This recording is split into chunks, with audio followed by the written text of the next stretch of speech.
Now I'd like to invite Senate Majority Leader Dick Saslaw to give us a brief yet fully comprehensive overview of Medicaid expansion. Before I start, I'm not as concerned about them trying to overturn anything next year because, as some of you may or may not know, I've stacked that Education and Health Committee in the Senate so heavily that that bill wouldn't get out of committee anyway to override that. And you still got a governor who would veto it. I don't see that happening, but I am concerned about the future if you don't have us in control or you don't have a Democratic governor who would veto it. So we need to find some way of writing this into law, through the regular legislative process. But I will tell you that this was essentially from a pro prospect, because we were always playing defense. This until Delegate Lopez got there, this part of the equation was pretty much dormant, and he's the one that really deserves the credit for making this thing happen.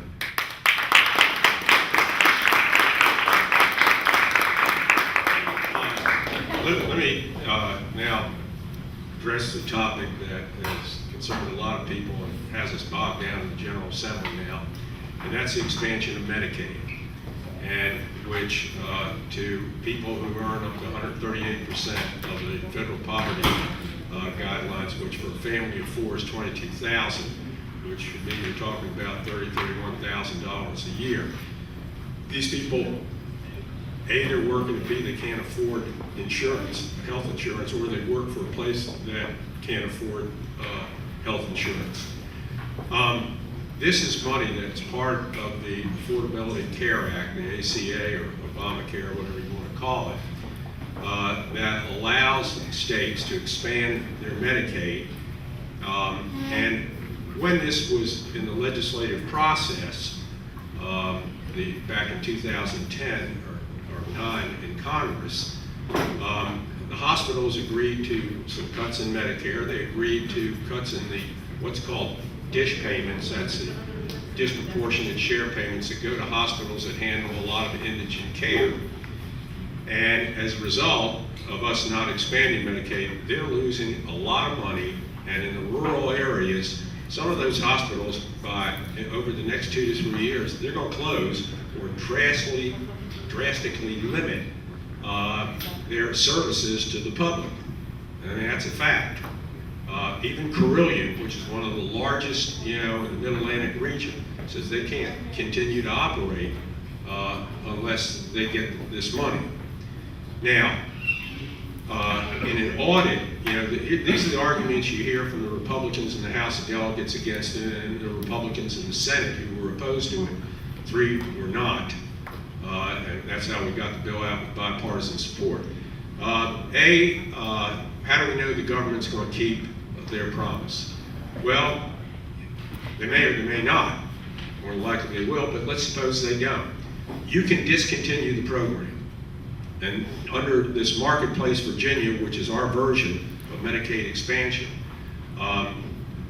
the individuals will sign a statement saying that they realize that if the program is discontinued, if the federal government does not fund it, the program will be discontinued, period, okay?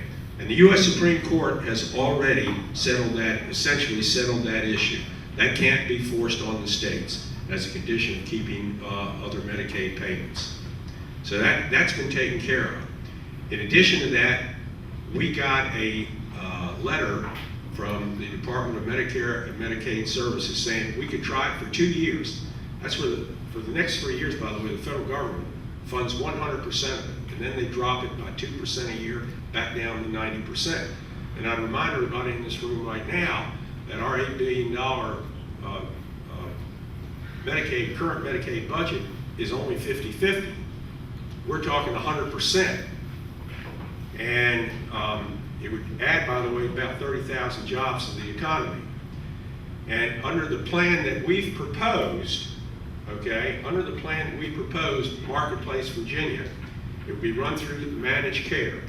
Check goes to Medicaid, to the Virginia government. They pay the insurance company. And under that setup, if there is any fraud, and I'll get to that in a second, it's on the insurance company's dime and not the taxpayers. Okay, we've stripped them of all their arguments. Now, when PricewaterhouseCoopers, and we've had a ton of audits. Does anybody here have any idea what our fraud percent is in Virginia? 0.5%. It's 0.5%. You're right, slightly under that. Okay. All the arguments have been stripped from these people, and I've seen them get up on the floor of the Senate and say, "Ah, it's 35%." I mean, they throw out whatever numbers they want. We created this Medicaid Reform Commission, and they were supposed to, have Medicaid reform in Virginia to meet certain parameters. Every one of those have been met, and the House people keep moving the goalposts. The Speaker put on 4 or 5 people, their participants, who he instructed, under no circumstances are you to vote to expand Medicaid. That's where it is right now. Now, one of the arguments, and Dave Albo made this, and I went up privately and corrected him. He says, well, 7 years out, we're going to have to come up with our 10%, $200 million. PricewaterhouseCoopers said, based upon experience in other states, Virginia would save slightly over $100 million a year expanding Medicaid. And the biggest reason is that they won't be going to the emergency room where a $150 office visit to your private physician gets billed back to us at about $1,500 for a couple of reasons. Number one, it's expensive just from an overhead standpoint there. But the second is these people who generally go to the emergency room have waited until they're sick as can be, and the cost of getting them better has skyrocketed. The other, so that's $100 million. That's 5% of what we'd have to come up with. I explained that to Dave. He had no idea about that because they have totally treated the House Republican legislators as mushrooms. You all know what I mean by that. And then you want to find the other 5%? That's real easy. Here's an example.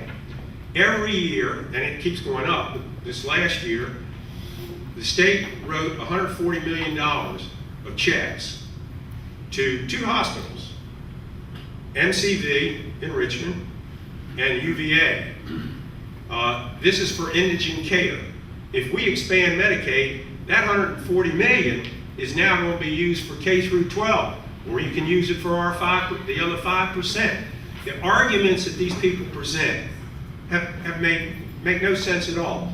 26 states, including the District of Columbia, have already expanded Medicaid, and 4 states, you ready for this? One of them is Utah. Utah, for God's sake, we're worse off than Utah. They're one of the 4 states that have applied for Medicaid expansion. Just a couple weeks ago, the governor of New Mexico, Martinez, told a lunch group that she spoke to she had been insane not to accept that money. Jan Brewer, quite frankly, recently, the more I've learned about that woman, the more I'm beginning to like her. She told her Republican Party in Arizona, which is a pretty conservative lot, she would veto every single one of their bills until she got Medicaid expansion, and she followed through with that promise. And after she vetoed about 60 of them, they sent her Medicaid expansion. Okay? So, you've got that. Let's look at it from the business standpoint. And I'm a businessman. From a business standpoint, let's say that you've got a company with 100 employees, and let's say 80% of them are full-time and you do provide health insurance for them. You pay 75%, say they pay 25%. Comes out of their pay. But you got about 20% that are of 20 employees who are part-time, and you don't provide insurance, medical insurance for them. I come to you and I say, for those 20 people, here's a deal I'm willing to offer you. For the next 3 years, I'll pay 100% of their insurance. Then, in 2017, I'll pay 98%. In 2018, 96, until down through 2020, we dropped to, I'll pay 90%. Then a businessman in America wouldn't snap that deal up. I mean, I talked to Jill Holtzman, who's a state senator from out in Fauquier County. And her father is one of the biggest oil jobbers in the, in this part of the world. And I asked her, I said, how fast would he snap up a deal like that? And she says he would knock me and everybody else over to get to a deal like that. I mean, it just makes no sense to turn this down. Now, right now, we're deadlocked. I got to tell you something. I'm not caving in. I had a reporter call me a few weeks ago. I told this to people at the Fairfax County Jefferson Jackson Day dinner the other night. When do I envision folding on this? Because the Republicans are telling them that's what we're going to do. I told them, you go check the temperature in hell, and when it hits freezing, that's when I'm going to fold. So, they don't have anyone on their side backing them other than three groups. They got the Cato Institute, which is mostly funded by the Koch brothers. They got the NFIB, which is a small business group, which has essentially become a pretty far conservative outfit, pretty closely aligned with the Republican Party. And keep in mind, every Chamber of Commerce in the state of Virginia has endorsed expansion. Every Chamber of Commerce. They know that they're going to bear a large part of this, which they pass on to their employees. And if you're getting health insurance through a private company or through the government, your costs are going to go up too, because they don't have any choice. We need to get these people out of the emergency room. Every chamber is endorsed. So this is who's supporting that crowd. The Cato Institute, NFIB, and Rush Limbaugh. That's it. That's all they got left. And they're clinging to that. So, we're going to, it'll take a while. We may go into overtime. Guess what? The government's up here. Arlington, Alexandria, Fairfax, Loudoun, to a lesser degree, Prince William. Come June 30th, they can get by, they can operate for quite a while, without that check from the controller. I want to see how tough talking some of these rural Republicans are when they get informed that their public schools aren't going to open in September, okay, without that check from the state's controller. Because they are totally, almost totally, while the composite index is 80-20 at the lowest point, the fact is that the state's paying about 90% for them. Up here, we're paying close to 90, and in the case of Alexandria and Arlington, closer to 100% of all education costs. So, like I said, I'm not folding, and neither is the governor. He assured me of that.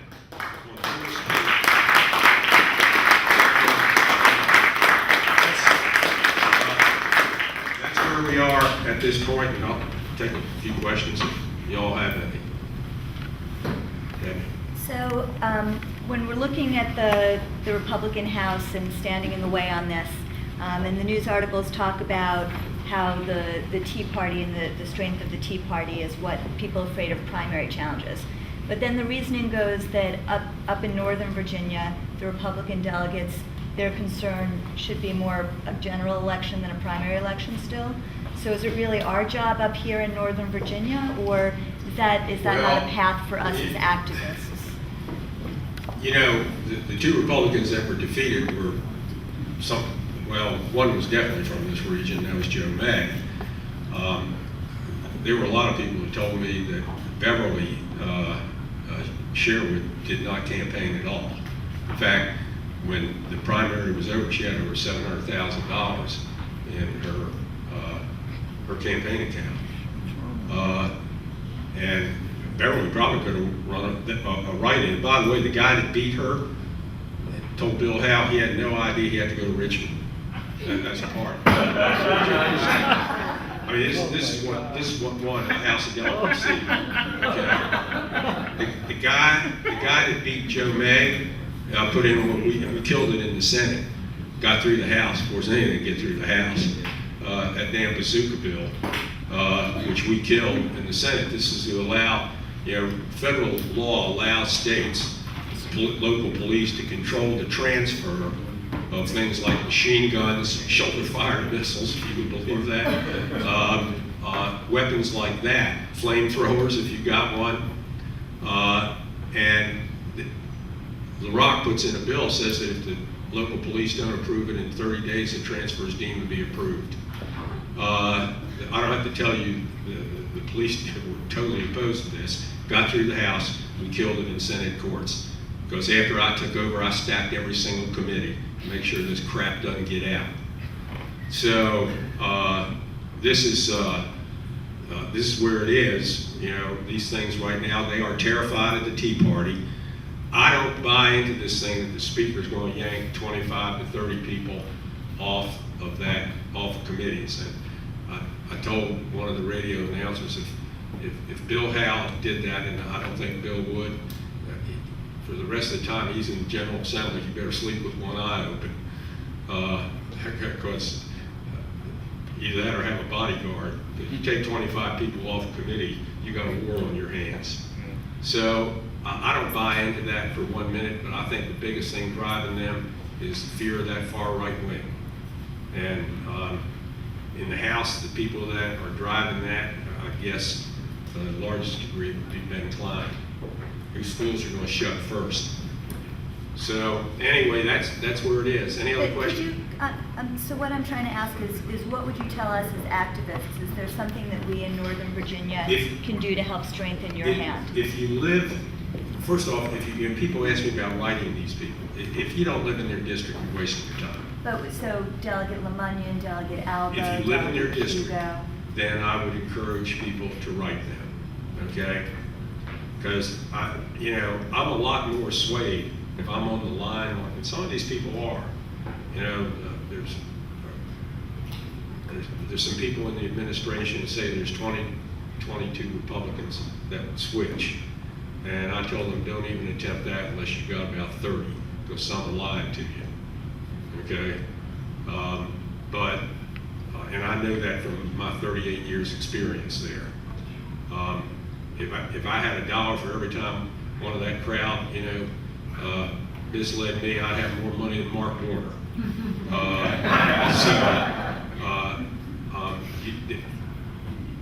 Maybe you can, buck those people up, give them a little backbone. I think a lot of them would like to get this settled. The ones that have thought this through know there's no rational reason not to do this. And I'm on John Fredericks, it's more or less a conservative radio program every morning, but he interviews me every Friday. And I told him, today, that this is more than likely going to go into overtime. I prefer that it didn't, but I think that's where it's headed, because I am not caving in. Yes, sir. Is there a chance for a non-legislative fix? That comes up a lot. Quite frankly, the lawyers that I've talked to said they don't think there is. The states that have been able to do that, they have a different constitution than we do, and they've set the Medicaid program up differently, or the ability of a governor to apply for federal grants. In Virginia, virtually everything has to go through the appropriated process. So that'll be that's a stretch, and I think the governor probably knows that. I mean, he could try it, but I'm not sure that would survive a court challenge. And that's the same reason I don't want to take any chances with the DREAM Act. I think you should still pursue that, try to get that bill through legislatively. Yes, sir. You get it to the Senate, I guarantee you, it's done. I get it. And also the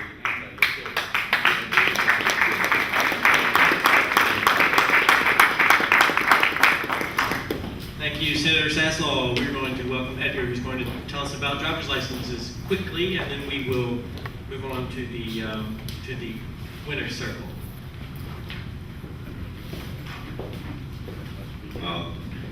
Buenos días, todo el mundo. Good morning, everybody.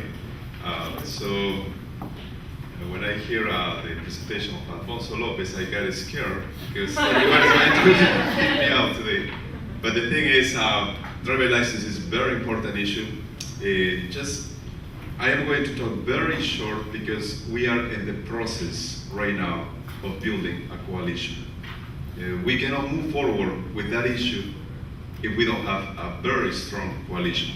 It has to be faith, interfaith, unions, organizations, individuals, business, delegates, congressmen.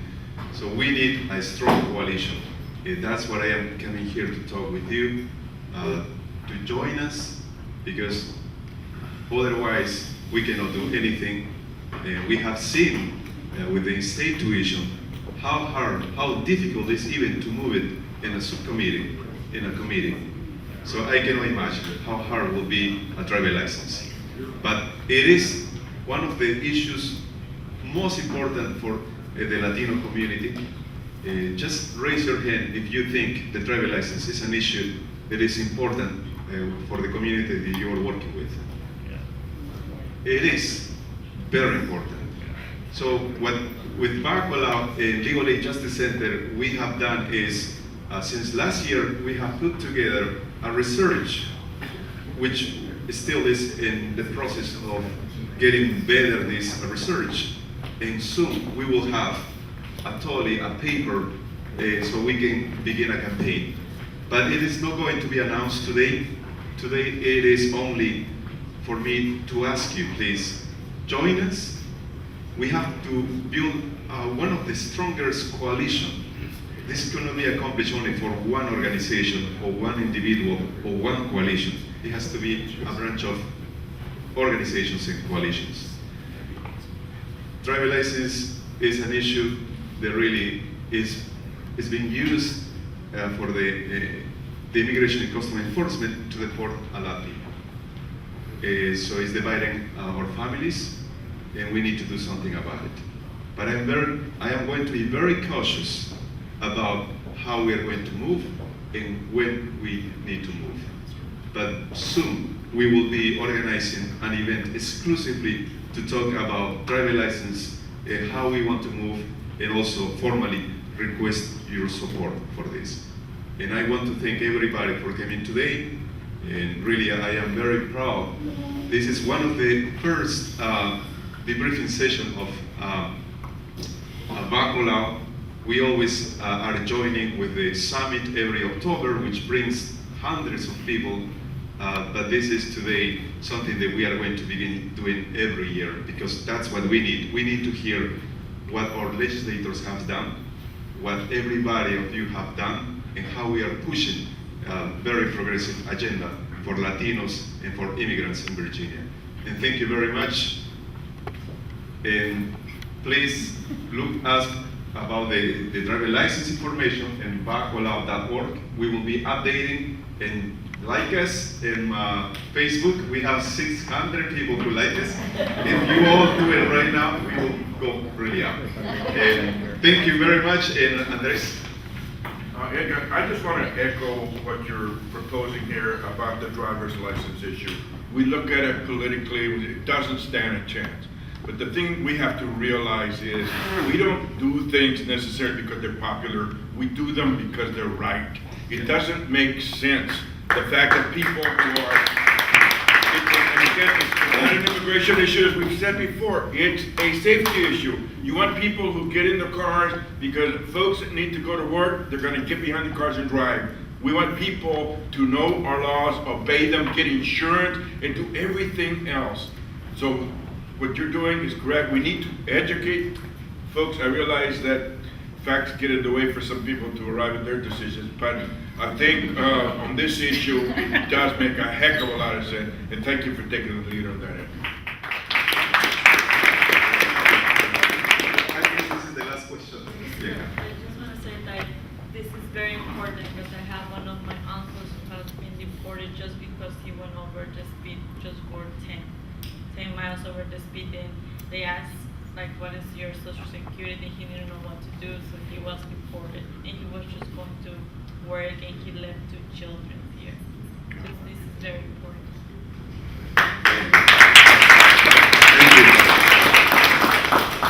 At this time, I will invite Senator Saslaw and Delegates Lopez, Watts, Herring, Hope, up for our wrap up, our open session, where they get to tell us what's on their minds and we get to do the same.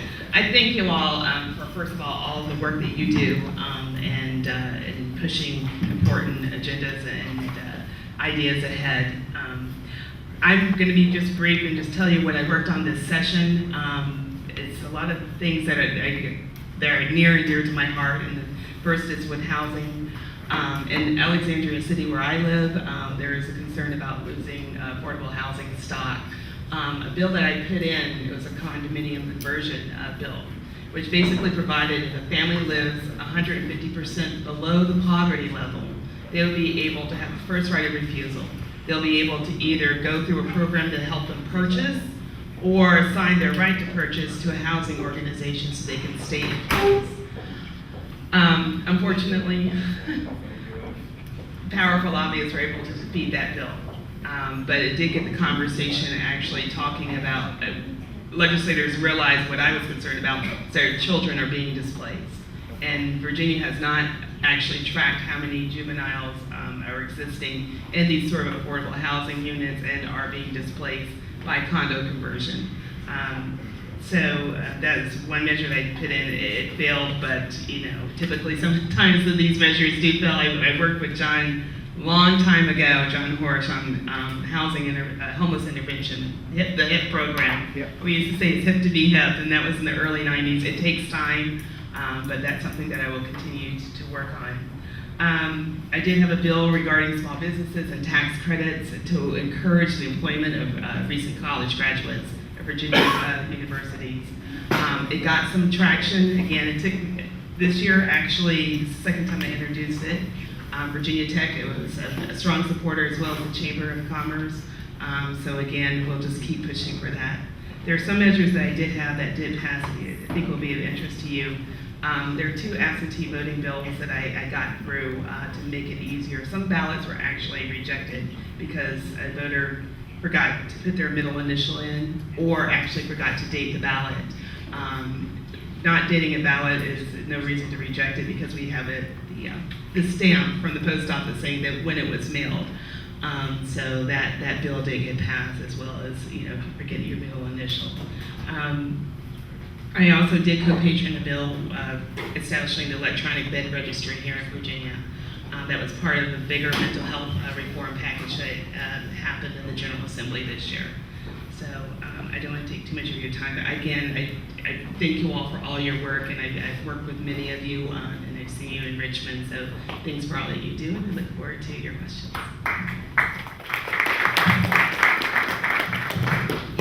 Thank you.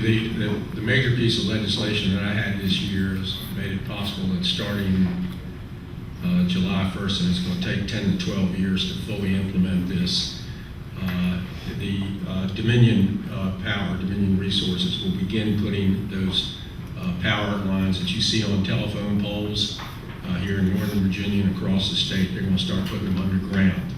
So when we have these big storms, you won't be losing your power all the time. And it's going to take them, first off, they're going to need people to grant them easements to come on their property. And if people in the community don't want it done or give them a hard time, they're not going to do the whole community. So they said that where this has been done before, usually social pressure on the holdouts forces them to change their mind. Cost-wise, after the first year, your bill will probably go up about the average homeowner bill will go up about 70 cents a month. At the end of about 12 years, it'll be at about $4.50 to $5 a month to your bill, but you got to remember that's 10 to 12 years out. Right now, Dominion at 10 cents, 10.5 cents a kilowatt hour, it's one of the cheapest electric rates in America. Just to give you an example, Pepco across the river is at almost 15 cents an hour, so almost 50% more. So, we get pretty reasonable electric rates, and one of the reasons people ask me why, back in the 70s, when not a whole lot of people did this, Dominion really went all out nuclear power, and after those facilities are paid off, the cost of operation is minimal. and they last almost forever without having to be, redone. So that was one of the reasons, and the president is also, it's one of the things he's pushing is nuclear power. So we have that, and then just a couple of the other things, and because I don't see the sponsors in here. There's everybody in this room know what fox penning is? Yeah. I got more mail on that. That's where these multi-acre places in the rural areas where they hunt, do fox hunting. They have them fenced in, and the dogs learn to go after the foxes in these pens, and a lot of times they rip them to shreds. Well, we finally took a bold step, and we've outlawed it effective January 1st, 2054. Okay. We have a lot of courage.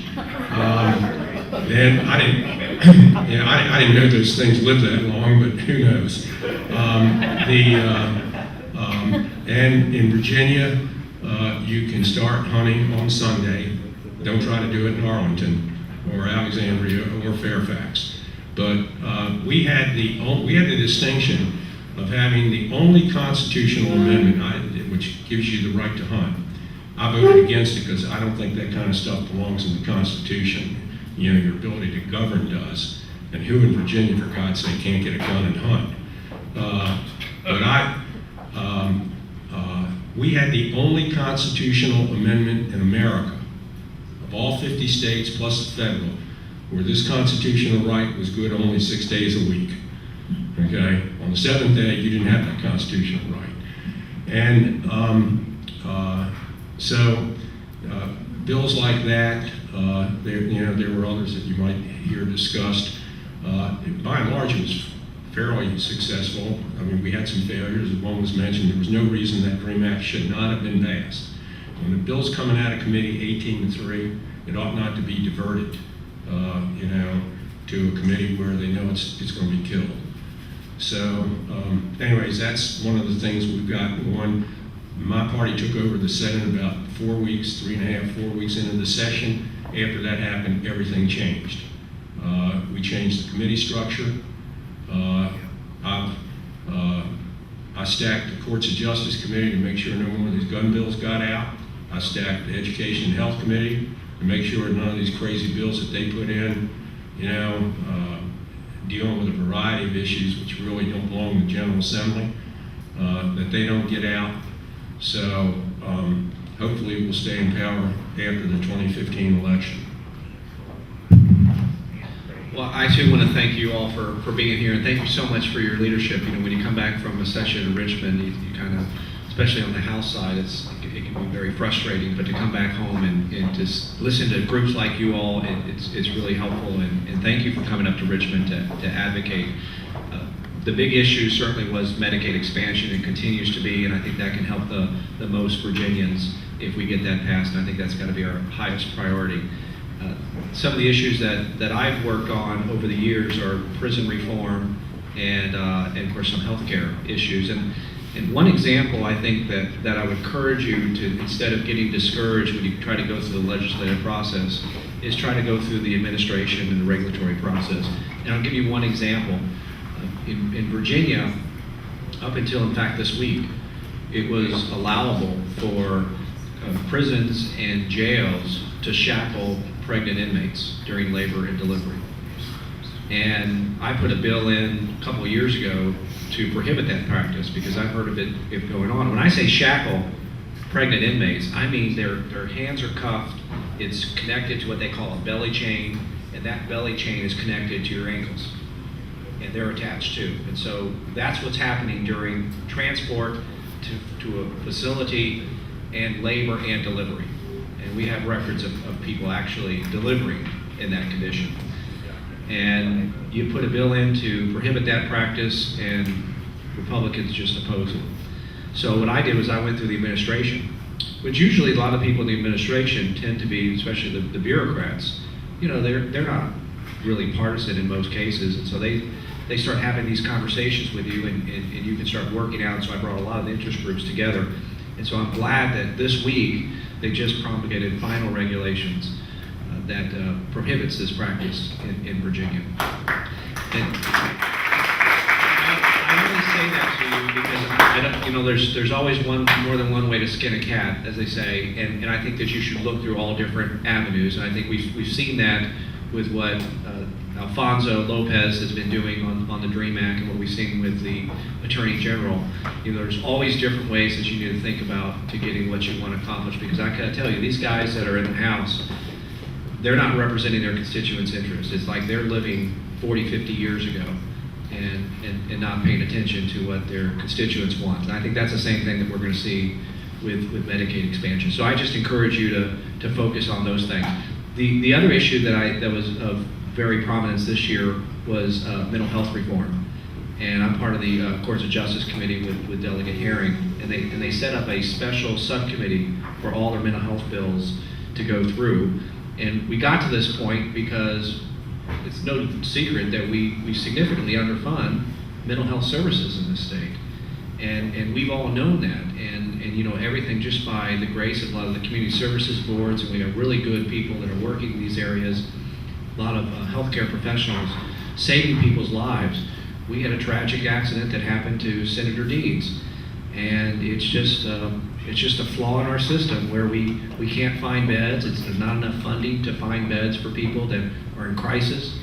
And the result was that I think that we've done some good to make sure that we will always find a bed for someone that's in crisis with a serious mental illness.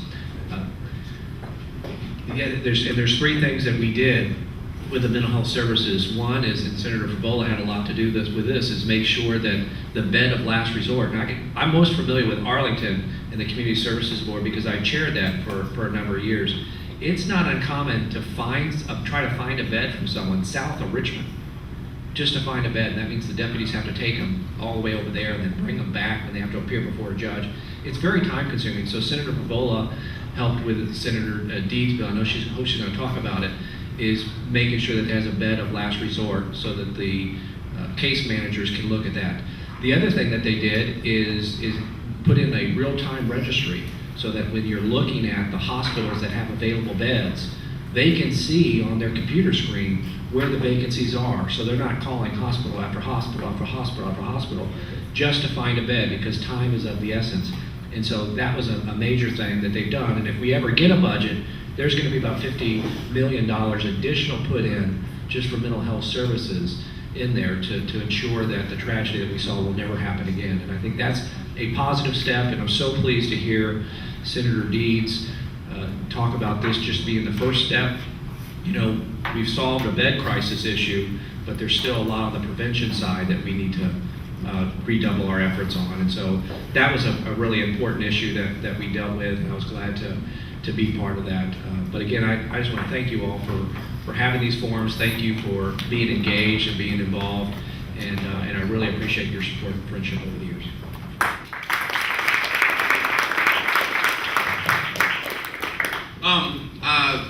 I'm going to tell you about, I won't talk about notarial fraud, I won't talk about the DREAM Act. I will, however, piggyback on something you said earlier about the fact that given the time to actually do the lobbying of the other members of the House delegates, we were able to get the bill unanimously out of the Higher Education Subcommittee. And then 19 to 3, and then, or 19 to 4, and then out of the full education committee. And 2 years ago, with only 18 hours to go before crossover and all the bills are supposed to be completed, the Republican leadership sent it to the Appropriations Committee with the intent to kill it and not have a vote on the floor. And they did it again this year when they had a week and a half between when we passed out of full education and when it was going to be crossover. And so as the Majority Leader Sasslaw said, there's no reason we shouldn't be able to pass this bill. 3 things. I'm going to tell you about a victory, I'm going to tell you about a defeat, I'm going to tell you about something that's still up in the air. Victory. On the environment, something I care deeply about in renewable energy. We're able to get a baby step towards what I want to see eventually in Virginia, which is a mandatory RPS standard, RPS's renewable portfolio standard. It helps us address our climate issues and our overall environment issues, and also diversifies our energy grid. As I like to say, Virginia should be the leader in the Mid-Atlantic and the East Coast for renewable energy. Wind off the coast, solar in the valley, hydrokinetic in our rivers, and switchgrass. And this is your line. Here we go. I tell him every time he mentions switchgrass, he's getting into the weeds. Right, exactly. Switchgrass is a biomass that the best place in America to grow it is in Martinsville, Virginia, which is in desperate need of farming and jobs. This means economic development. It means jobs in Virginia and manufacturing. And so what I did was we actually put a little piece that said you cannot continue to bank in perpetuity renewable energy credits. And renewable energy credits are something that are part of our goal that communities and businesses have for their goals for meeting a renewable portfolio standard. This actually incentivizes putting steel in the ground in Virginia. It's a baby step to getting where we need to be in 5, 6, 7 years, and truly doing more for our environment and renewable energy. Failure. Guns. Gun violence prevention. Every year, I'm going to keep putting in a universal background check bill. 91% of Virginians are for it. 2/3 of NRA members in Virginia are for it. 3/4 of people who read Field and Stream magazine in Virginia are for universal background checks. But, and I'll say this to everybody in the panel, the NRA has a lot of power in Virginia. But a little dirty secret in Virginia is that another group is given equal weight as the NRA. The Virginia Defense League, a group that thinks the NRA is too liberal. And you guys are on the Militia Police Committee with me, and literally the chair and the Republican side will go up and say, before they talk to the NRA, they'll say, where's the VDL on this?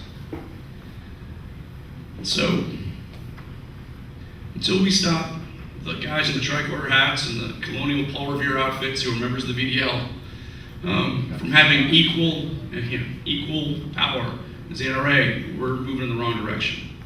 And the same holds true for my bill on high-capacity gun magazines. A 100-round magazine on an AR-15, it's not used to kill a deer. It's not about hunting. It's about killing people. It's its only purpose. And so, I'm not against hunting. I'm not against your grandpa's hunting rifle. I'm against having Uzis in churches. And until we actually have some sensible gun violence prevention legislation in this state, I'm going to keep fighting for that. The third thing is this. It's the thing that we're still up in the air on.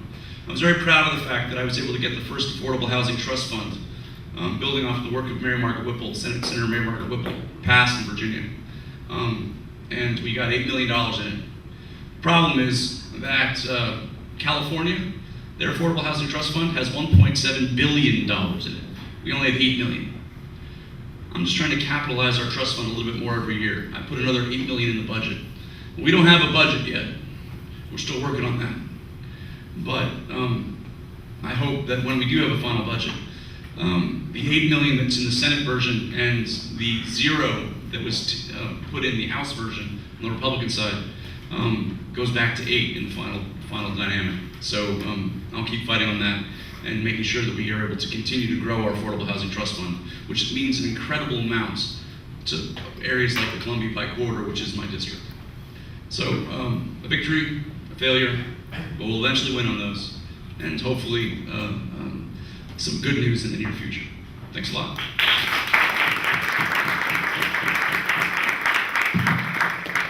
Thank you, Barbara. As W. Watts, I'm usually absolutely last. So I appreciate that courtesy. For now, I'm last. Very quickly, where I'm not last, very interestingly, is I have stayed in long enough that I'm now the ranking minority member on the House Courts of Justice Committee.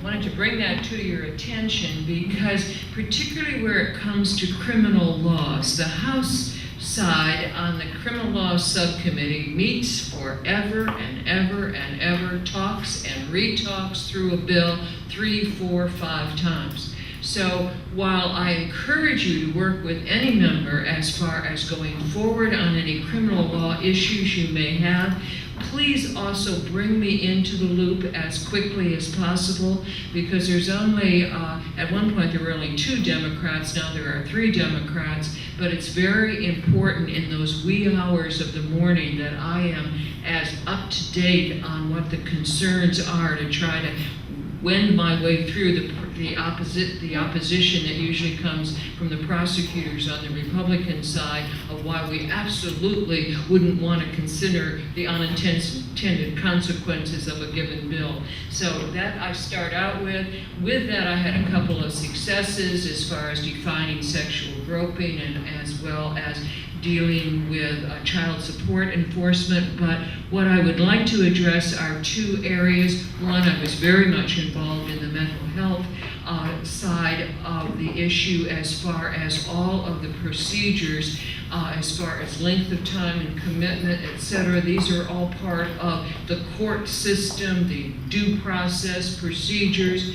Hopefully, I will be able to serve on an ongoing joint committee that we will have, because I have a long-standing background with law enforcement, and we have 50% of the people in our local jails have a mental health history. 25% of them could be described as acting in crisis, and in part because we have deinstitutionalized services to individuals. As long as they are functional, they're doing well in the community, but then becomes a mental health crisis incident, and then law enforcement very often is the first to be impacted, if not the emergency room. So with that, part of my specific legislation was to get passed a bill that expands the use of crisis intervention training. So as much as possible, first responders have some degree of training in how to approach someone who is beginning to go into a mental health crisis, not shining the bright light in the eye, knowing how to address them in tone of voice, questions to be asked that would allow the individual to be taken to a service that they have been working with, as opposed to a local jail. So this is something that hopefully we will see a lot more work with, and it also includes school personnel, again, trying to de-escalate rather than move some of these things into crisis status. I also, though, want to address another ongoing involvement that I've had that continues to play out as we hear in the news, and that is human trafficking and all of the aspects of human trafficking. Please stay in close communication without, I think, in any way breaking confidence. I was just interviewing with Rotary Small Scholarships, Annandale High School. 2 of the 10 students that were part of the interview process were in situations in their early childhood where their parents had immigrated to the United States and they were left alone. And they had histories of significant sexual abuse. So that the issue of immigration and all of the aspects of human trafficking that deals with sexual abuse has many aspects that move into the experiences, as well as, of course, the exploitation as far as false labor, promises, and so on. And we have a very serious problem that we still have not successfully found the right way to work with this. And part of it, as Alfonso said, our immigration system is broken. We do not have the services that we need. I will very quickly describe an incident on I-81. Local law enforcement had every reason to stop that van as it funny movements in it. What unpacked from the van were over 15 individuals who were literally stacked on top of each other, who hadn't had any kind of sanitary facilities, but who were crying, please, please, please, to the degree that there could be communication in language, please let us go and continue because we're going to have a job. Even though there was total exploitation going on, and INS, when contacted, refused to get involved, and local law enforcement had no alternative but to let the van continue because there was no indication that these individuals were being kept against their will at the point that they understood what was happening to them as opposed to the reality. So we have a great deal of work to do on that. I will conclude, though, with a quick perspective from the House side. And the House side, where we are now numbered 2-1 and have been for a number of years in that range.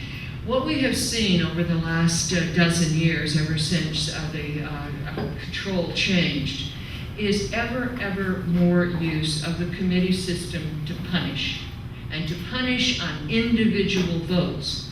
They, certainly the number of Democrats who have been stripped of their committee assignments is incredible. And there's very little more that you can punish people with, although it still comes up when Ken Plum lost his status on corporations, insurance, and banking last year for something that had nothing to do with corporation insurance and banking.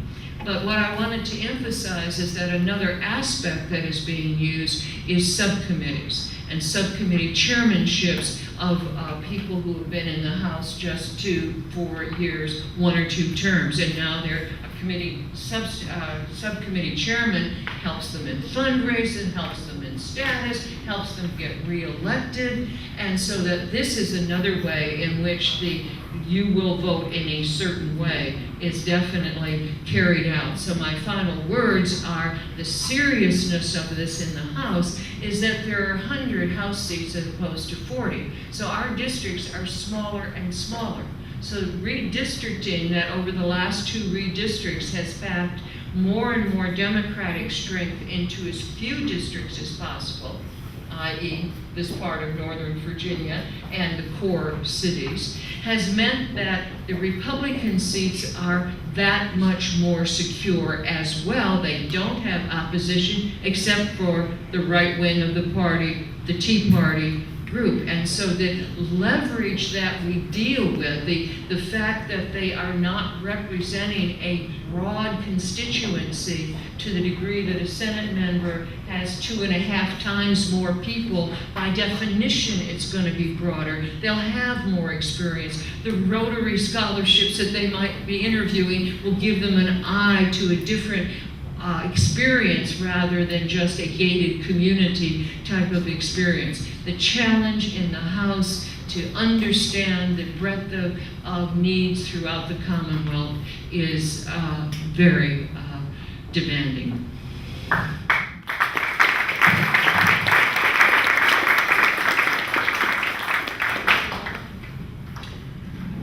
Good morning. I'm delighted to be here, and thank you for hosting this. I will try to be brief because I have a feeling I may be eating into the question and answer period. So anyways, I apologize. I'm sorry I was a few minutes late. This year, I think I had some successes in the General Assembly. I represent the 31st Senate District, which has parts of Arlington, parts of Fairfax, and parts of Loudoun. So it's a very different district than my predecessor had, which is the mental health area. And I think Delegate Hope was very gracious to acknowledge that I did work with Senator Deeds on ensuring that our safety net in the area of crisis intervention, when an individual is picked up for a mental health crisis, we strengthened that safety net considerably. The state now has to have an online registry of all psychiatric beds available in the state. We lengthened the time of the emergency custody order to 12 hours. We actually, I think the big difference was, and this was my bill that was included in Senator Deeds' bill, if there is no local bed available, then the state facility must provide a bed. So this will enable a judge to make a decision based on the needs of the patient and not on the availability of a bed. Frequently, judges were not detaining individuals who needed a more thorough evaluation because there was not a bed available. So we tried to fix that. And we're both budgets, House and Senate, significantly increased funding for crisis intervention centers, which will provide 24/7 therapeutic care for those in a crisis situation so they don't have to go to an emergency room. I know you heard some discussion on Medicaid expansion. If we participated in Medicaid expansion, the state would gain $200 million a year for mental health services. So we could also deal with the prevention end, individuals who needed care right away at the time their symptoms demonstrated themselves would be able to access it if we had Medicaid expansion. We're not there yet, but I have every expectation we will get there. I was also successful in extending child care subsidies for those foster youth until the age of 21. If they're in either the foster care system or they have been recently adopted. This was a really important effort because the youth need homes, certainly to the age of 21, so they can get their lives together and maybe go on with higher education or some kind of job training, and having a stable family life was a very key point in that. Both Governor McDonald and McAuliffe had supported that, and we are going to apply for a significant amount of federal money to make this happen. I put in a gun safety bill, which had a lot of support. I wanted to take guns away from individuals who were, convicted of a misdemeanor sexual stalking or sexual assault or sexual abuse of a household member. And we thought this made perfect sense because all the evidence suggested that individuals who, are stalkers or participate in sexual abuse or sexual assault actually do commit crimes that are of more serious nature. It's sort of a predictor of more violent behavior pattern. Well, we got it out of the Senate in a bipartisan way. It did fail in the House, but the U.S. Supreme Court recently issued a decision stating that individuals demonstrating these behaviors actually should lose access to a firearm. And I did help teachers. I put in a bill which would extend the amount of time a teacher has to appeal a dismissal notice from 5 working days to 10 working days. This was a very important initiative of the Virginia Education Association, so I was proud to do it and proud to say this is the second year I've received an award from that group. Last year I was a champion, and this year I was a legislative hero, so that's nice. They keep changing the title, but that's okay, I'll go along. I serve on 5 committees in the Senate: Education and Health, Rehab and Social Services, Privileges and Elections, and Transportation, and Administration and Technology. So I'm very busy, but I certainly have time for constituents. We do appreciate it when you write to us or call us. And of course, it's always nice to see you. If you could take the time to come to Richmond, I believe you would find it interesting, and I think your lawmakers would probably make it a point to meet with you. So without further ado, I'll stop, and I'm looking forward to your questions. Thank you. Thank you, Senator and other members of our legislative panel. We have time for a few questions. We're a few minutes behind schedule, so we'll try to move through those. Yes? So there were so many excellent initiatives that you talked about, but there were 2 areas that I particularly wanted to respond. The Virginia Interfaith Center with the Jewish Community Relations Council is going to be hosting a screening of Not My Life to raise awareness of human trafficking, and we're bringing up Aaron Culper from the Attorney General's office to talk about making our houses of worship aware when we're seeing issues in our midst. And you had mentioned something positive that came out of the Supreme Court. This week we watched the Town of Greece decision where the 5-4 majority said that minority faiths should kind of get a thicker skin when our government and institutions are offering entirely Christian prayer. We've already seen in Roanoke a town board member say that he thought that his town would be offering exclusively Christian prayer. We've already seen the former lieutenant governor candidate call for similar reaction in his area in Virginia Beach. And we are going to be looking at that. So the Jewish community has always stood to be an honest broker. When the Supreme Court speaks, we realize we have to conform to that. But we also realize that the Supreme Court said that there should not be coercion, and that we will be identifying issues of discrimination and pointing those out for you, so that we can hopefully pass something that talks about respecting the diversity in our Commonwealth. Excellent point. Thank you, Terry. I'd just like to bring your attention to one of the real scourges in low-income communities in Virginia today, which is online payday lenders. These are entities from outside of the state of Virginia that are making online payday loans into Virginia. The loans clearly violate the Virginia payday statute, and then the collection means that they use to try to collect on these loans are incredibly harassing. I mean, they'll make false threats to have someone arrested. I mean, they basically stop just an inch shy of threatening to break your kneecaps. The previous Attorney General, Mr. Cuccinelli, took the opinion that these folks were not subject to the Virginia statute because they had no physical base of operations in Virginia, even though they were, clearly making the loans into Virginia bank accounts. We're hoping that Mr. Herring is obviously going to take the opposite opinion, but I do think that that's an area that the statute could really be cleared up to make it clear that any payday loan offered to a Virginian in Virginia should qualify with the payday loan statute. You and I have a totally different opinion on that. And let me tell you, I probably have more experience in dealing with that legislation than anybody else. First off, federal courts have ruled time and time again you can't block these people from coming in, over the line if they don't have a bricks and mortar type of operation. That's almost impossible. The other is, we first had payday lending. When payday lending came into Virginia, there weren't a lot of people that testified for or against the bill. But we had bills that put in to ban it for several years, and it killed those bills. And the reason was, and they died in the Senate, and they died in the House. The reason was, I asked these people, where did you borrow before these people came in? Because the payday lending rate was like 300%, 25% a month. Whereas the online, as you know, is about 1,400%, okay? Or anywhere from 265 to 1,400. They said we borrowed on the street.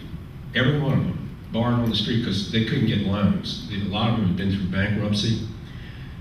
And here's what street borrowing is. You borrow $100 on Monday, you pay back $200 on Friday. Check it out, 7,500% APR. Okay, if you don't pay, you do get beat up, okay, and you ultimately wind up paying. So, I and Ken Stolley figured that payday lending is a lot better than, and there are about 400,000 loans made a year in Virginia. Credit unions said they could pick up the slack. They made 6,000 loans a year to these people. So we fixed the payday lending bill. We essentially fixed it in a manner where it became unusable, all right? So payday lending has fallen in Virginia has fallen down to about 5-6% it's fallen 95% from what it used to be. So you got car title lending, okay? These were loans that they were going on forever. So I put in a bill, got applauded, by the way, by the consumer groups for doing this. That said the loans had to be paid off monthly, and no loan could go past a year. If it went past a year, it either had to be paid off or you take the car. And I said the bill said on the first $750, he charged 22% a month. Next $750, it drops to 18% a month on that part. And then on anything over that, 15% a month. So the effective rate's about 240% versus what you got on the line. And there's a provision here that if they pay this thing off, and by the way, also in payday lending, they pay it off within the first 25 days, there's no charge, except for the 25 a $50 processing fee. So the choice was getting rid of that and sending them back to street borrowing, which I'm not going to be a part of, okay? Because that's where they went. They all borrowed on the street at 7,500% APR. Now, I'm not in favor of sending people back to that. And that's the problem. I mean, I agree with you. 240% is outrageous. But if they pay these loans off in a certain period of time, and some of them have caught on and are doing just that, so they're essentially getting a free bridge loan, okay? In fact, the president of one of the companies told me he was going through a run. Guy on a $150,000 car got a $50,000 loan. Paid it off in about 2 weeks. He decided to call the guy and find out, why did you, in your situation, why didn't you just go to a bank? He says, I didn't want to show it up on my credit report. My son goes to an Ivy League school. I wanted to just borrow the money for a 2-week period. I had a big cash settlement payment coming in.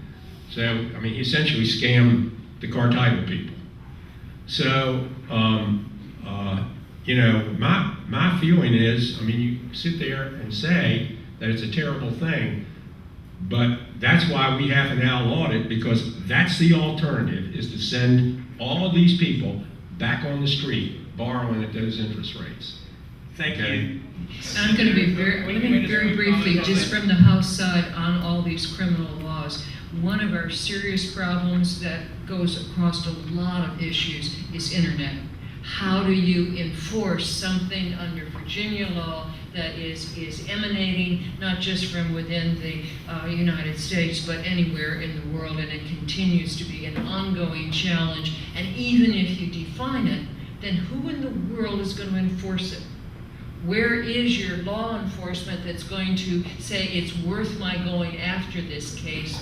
And that also becomes an issue of whether or not you can have bring all these cases together. And the final reason why I wanted to speak was also to say that another challenge that you all need to be engaged in as we're looking at the budget, it's one of those elements, and that's the judgeships, particularly in Northern Virginia. Won't go into the details, but there was a major study reconfiguration of the amount of judgeships that would be available to each one of the courts, and it does not adequately address interpreters, as well as complexity of cases in an urban area like Northern Virginia and some of its international and national corporate presence. So the battle for adequate judgeships just to fund in the current budget is important, but to then get a relook as far as what the caseload,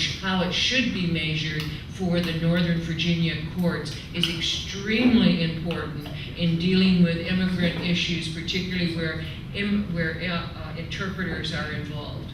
Let me just say, I agree with Saswell most of the time, but we disagree on this issue. And I think building on what Vivian Watts just said, I think it probably is a federal answer that you need to come up with. I mean, having someone on the street that's going to break your kneecaps, that's already illegal. What we've done is we've legitimized 200 and 300% of saying that's legal, that's fine. And we're encouraging more people. Go down Route 1. They're not there for no reason. They're there because they know that there's a casino going to be opening up at National Harbor. You just cross the bridge. They're preying on poor people and seniors and vulnerable people. But I think that the answer is a federal one for the reasons that you just cite and Delegate Watts talked about. Elizabeth Warren has a proposal that would bring the post office. They used to be in this business where they would offer low interest loans. That could revitalize the post office system. I think it'd be very difficult for the state to go after those. But I do think that we need to do that. We've legitimized this practice here in Virginia. I think it's disgraceful. That's where Dick and I do disagree. But they're preying on people that are really vulnerable people, and I wish we'd stop and run those guys out of business. Let me take that. Just to piggyback for a very quick second, there is work going on at the federal level to come up with a nexus, a state nexus for internet sales tax. And it's being worked on right now. It's been going on since 2007, 2008, and before that. And so there is eventually going to be some way to address these predators who are far too prevalent in Virginia. And you see them just here in Columbia Pike. So just one other thing, there are no poor people that will be going over there to that MGM casino. Trust me, their average customer makes close to $90,000 a year. That's their average. Okay? So there aren't going to be poor people over there in the MGM. Tell that to the casino. Social Security. Let's move on. We have 2 questions. We're gonna take 2 more questions. Yes, ma'am.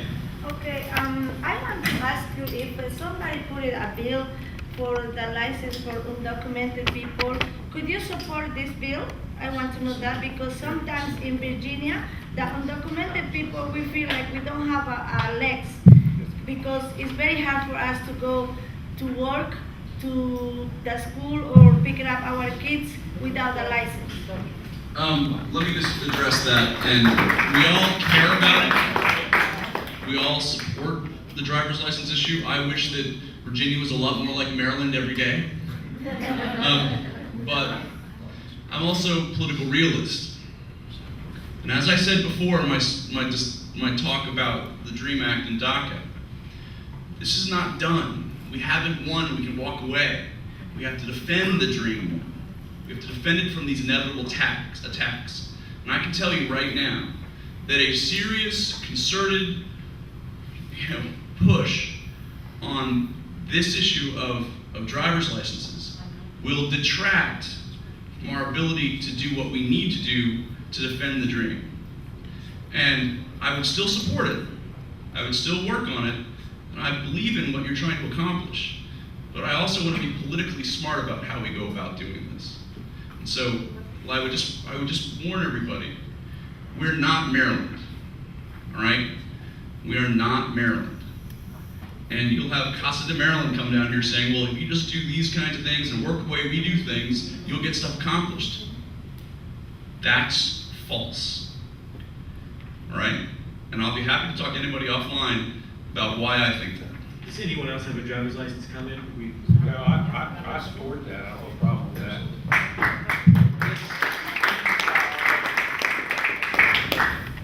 Washington Post several years ago when the Tea Party had a big several days analysis of it. There's like the Tea Parties run from the people that are just discussion groups to the people that have the Don't Tread on Me flags. Isn't there like 500 different Tea Parties? And how is this movement? What's the recent history of this movement? I mean, Well, it sprung up. The movement sprung up in mid-2009. Right. And played a huge role in determining who the Republican nominees were in 2010. Right. Quite frankly, if it wasn't for the Tea Party, the Republicans would have taken over the U.S. Senate by now. I mean, they're the best thing that ever happened to the Democratic Party, quite frankly. And I keep up, we killed that bill. There was a bill put in by Frank Wagner to ban statewide races, conventions. And by now, we had stacked the P&E committee in the Senate, and we killed that bill because we want them to keep having conventions. Okay? So, I mean, that's where it comes from. It's some of the people like the Koch brothers have kind of pulled back from them. They're funding Karl Rove type people trying to get very conservative candidates, but probably not people, who are like that guy Murdoch or Atkins or the witch lady from Delaware, Christine O'Donnell. They put up all that money. They and the Sheldon Adelsons of this world put up $300 billion in 2012, and they got nothing for their money. And I told somebody, I said, can you imagine Karl Rove calling the original owners of the Sands Hotel, which Adelson owns now, and telling Bugsy Siegel and Meyer Lansky, I just blew through $100 million of your money and have nothing to show for it? Rove would have been dead before he put that phone down. Ultimately, they're going to go by the boards, but hopefully not too soon. And whether it's convention or whether it's primary, the problem is lack of involvement of broad base of people, regular folks. So you control the system through a very few people who show up. Again, the 2 members of the House of Delegates who lost their seats, 2 most senior members, chairman of transportation, member of the budget conference committee, lost to Tea Party opposition in a primary because regular folks didn't show up. And also here in Northern Virginia and anything close to Northern Virginia, although that's almost a dated statement I'm about to make, we don't get the media coverage that we should get, because you really don't expose folks. So a little money can control, because it's on sloganeering, it's on the type of brochure that comes out. But also, let's be honest, definitely all of the friending and all of the Twitter and everything else, all of that has made a huge difference, where decisions are being made on just slogans rather than a real look at the individual or the issue. Just to piggyback on that, we would have picked up 6 seats last year in the General Assembly, the Democrats over the Republicans, if we'd switched 1,150 votes from Republican to Democrat. To the House, that From is. in the House, we would have picked up 6 House seats. If out of 2.1 million votes cast, if just 1,150 votes had switched from Republican to Democrat. So Joan Carla has our final question. I'm a student and I was in this program called Abbott. And in my last year, this program didn't have enough funds, so they had to cut the staff. And I just believe these programs that help students, not just Latinos, but immigrants from other ethnicities, I think we need more of those programs. I mean, we have a few programs that help students to go to college, dream project, and the futuro, but I wish I could see more of this, and even maybe like have invest more money on this type of program that helps the students to apply for scholarships, to apply for to see all the opportunities that they can have. I just wish there could be more awareness of that, instead of just going and ask for financial aid or loans, and then it's hard to pay.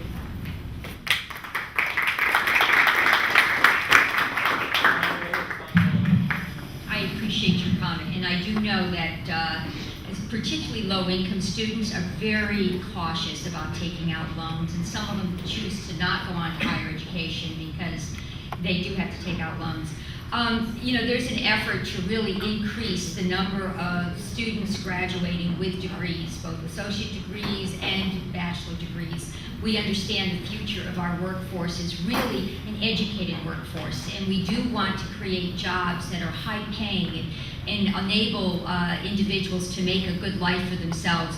So I think, the State Council of Higher Education, I know, is looking at different options for how universities, both public and private, can create more opportunities for young people to get grants and to maybe do only part-time work or part-time work study, so they can somehow fund their education. It is a very, very important element. One thing that the state is doing, and I did get a budget amendment through, is this dual degree program, which is going to give additional money to the Northern Virginia Community College to actually offer more classes on site in our high schools, so that they can offer, when high school students graduate, they will have an associate's degree. So then they'll only have to go on for 2 additional years to get a bachelor's degree. This is a huge help. This program will help those kids who are smart kids, but they're really sort of at risk of not going on to higher education for lots of reasons. Economic, family reasons, all kinds of reasons. But to be able to graduate from high school with an associate's degree, as well as a high school diploma, is a big deal. And I did get $300,000 in the budget this year, and hopefully it was in the House budget as well. So when we get a budget, perhaps it will still be there, and the Northern Virginia region should benefit substantially. Thank you for that question. Thanks to our members who are here today, and thank you all for coming. Check out the website, and we'll see you next time.